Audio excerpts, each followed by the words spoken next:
Bapak, Ibu, dan saudara-saudara terkasih, dalam nama Tuhan kita Yesus Kristus, salam sejahtera untuk kita semua. Semoga berkat Allah yang Maha Kuasa senantiasa menyertai kita. Hari ini, hari Rabu, tanggal 22 Mei 2024 adalah hari biasa. Marilah kita mendengarkan dan merenungkan bacaan-bacaan kitab suci pada hari ini. Marilah berdoa dalam nama Bapa dan Putra dan Roh Kudus. Amin. Allah Bapa kami, sabdamu adalah pelita di kala gelap dan tongkat di jalan yang licin. Ia adalah perisai bagi orang-orang yang berlindung padamu. Bersabdalah kami mendengarkan, penuhilah hati kami dengan sabdamu. Bukalah hati kami supaya dapat mendengarkan bisikanmu yang halus. Bapa, sabdamu adalah kebenaran. Bersihkanlah budi kami dari pikiran-pikiran yang mengacaukan, dan hati kami dari keinginan yang menyesatkan. Jagalah mata kami, jangan sampai disilaukan oleh barang-barang duniawi. Sebaliknya, semoga kami rajin mengumpulkan harta yang tak akan musnah.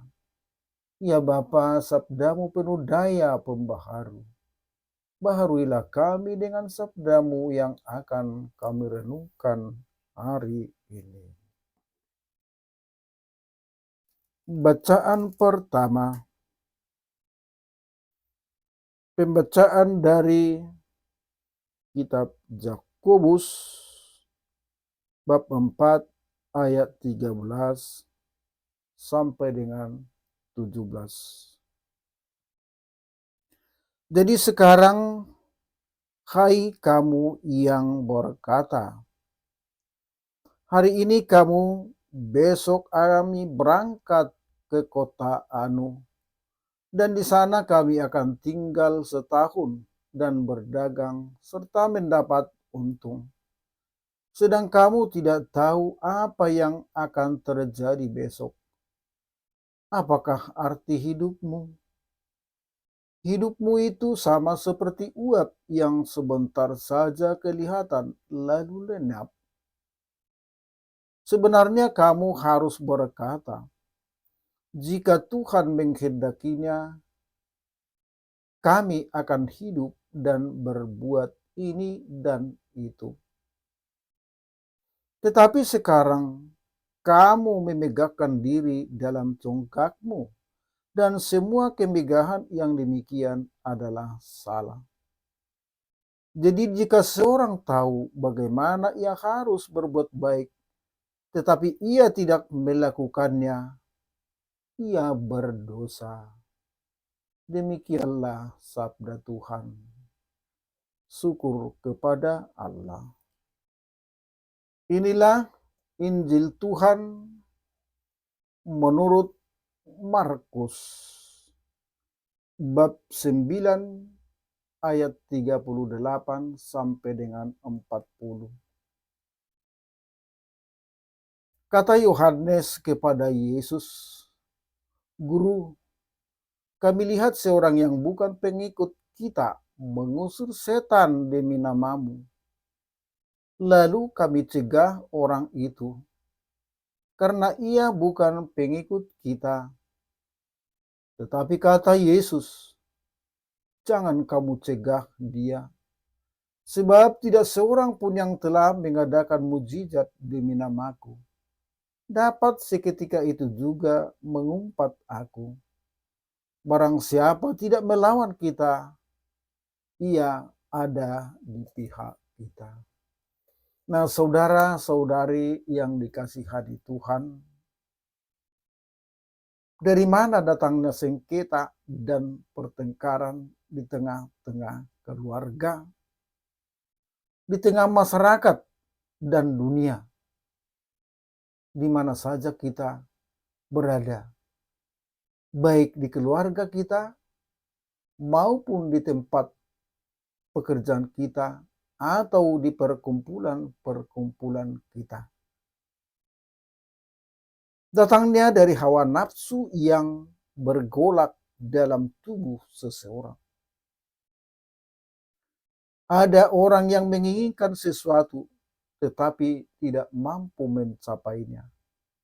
Lalu iri hati dan bertengkar bahkan berperang.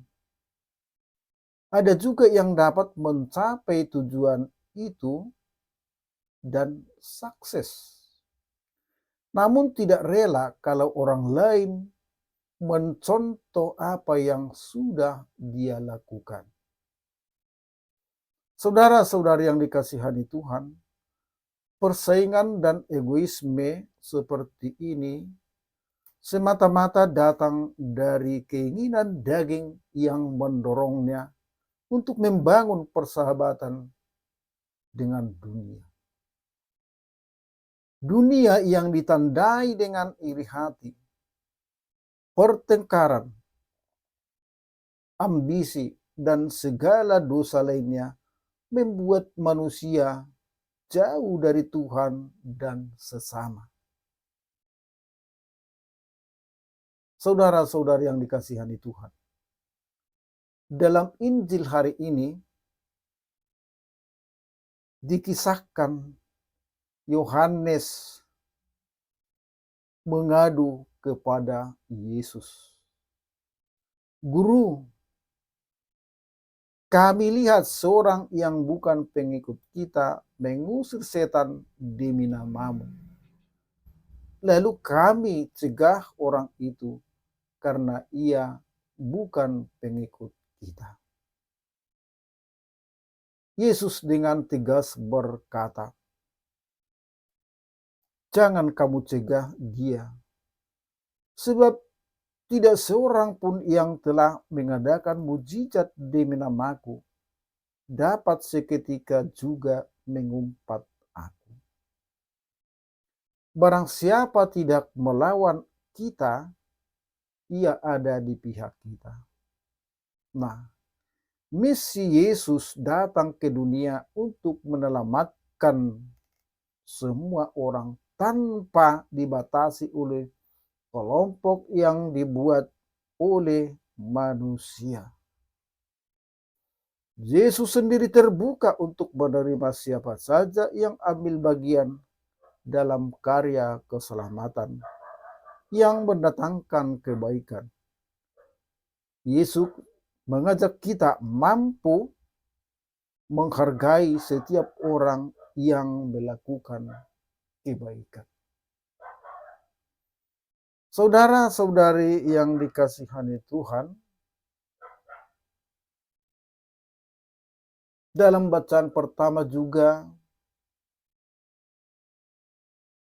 kita dituntun untuk berbuat baik terhadap sesama. Jangan kita egois hanya untuk memikirkan kepentingan kita sendiri. Di dalam gereja kita banyak kelompok dengan berbagai kegiatan. Ada kelompok Regio Maria, ada kelompok karismatik Katolik, ada juga yang masuk ordo Fransiskan sekuler, dan lain sebagainya. Nah, kita memasuki ordo ini bukanlah untuk menembongkan diri bahwasanya kita lebih hebat dari orang lain. Tapi hendaknya kita semakin ambil bagian bagaimana sebenarnya kita sebagai pengikut Kristus harus bisa menerima siapa saja. Sebab Allah menciptakan manusia itu sama adanya. Kita diajak agar tidak hanya menonjolkan kelompok dan menganggap kelompok yang lain sebagai saingan atau musuh. Hendaknya kita saling meneguhkan dalam iman kepada Yesus dan menyatukan hati untuk mewujudkan misi Yesus, yaitu untuk menyelamatkan semua orang tanpa kecuali. Saudara-saudara yang dikasihi Tuhan, mari kita makin terbuka melihat kebaikan orang lain dan berusaha membangun kerjasama yang baik dengan semua orang dengan saling menghargai perbedaan untuk dapat saling melengkapi dan memperkaya satu sama lain. Marilah berdoa. Allah yang Maha Baik, mampukanlah kami mengikuti ajaran Yesus agar makin terbuka untuk menghargai semua orang tanpa membeda-bedakan. Amin. Demi nama Bapa dan Putra dan Roh Kudus. Amin.